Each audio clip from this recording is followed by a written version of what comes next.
ஓம் விக்னராஜாய நமக என்பதாகும்.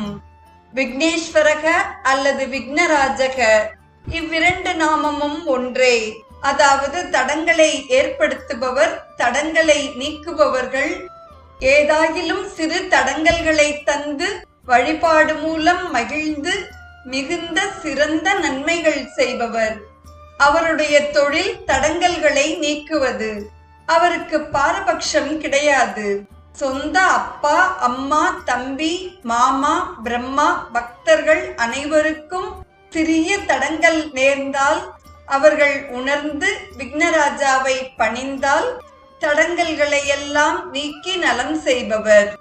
வேலூருக்கு பக்கத்தில் சேன்பாக்கம் என்ற இடம்.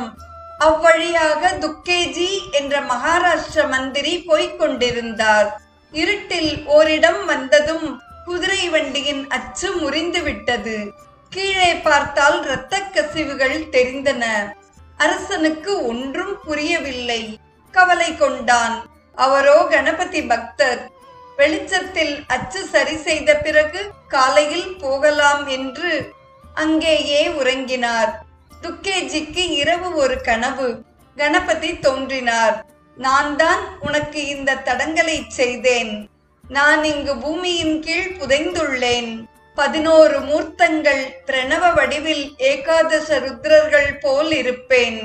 வெளிப்படுத்தி கோவில் கட்டு, சுகமாக நலமாக வாழ்வாய் என்றார். மெய் சிலிர்த்தது.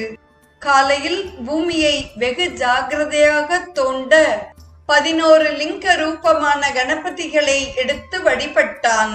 அச்சு நேராகி புறப்பட்டான். பின்பு கோவிலும் கட்டி வழிபட்டான். இதே இடத்தில் காஞ்சி மகா பெரியவருக்கு ஒரு சம்பவம்.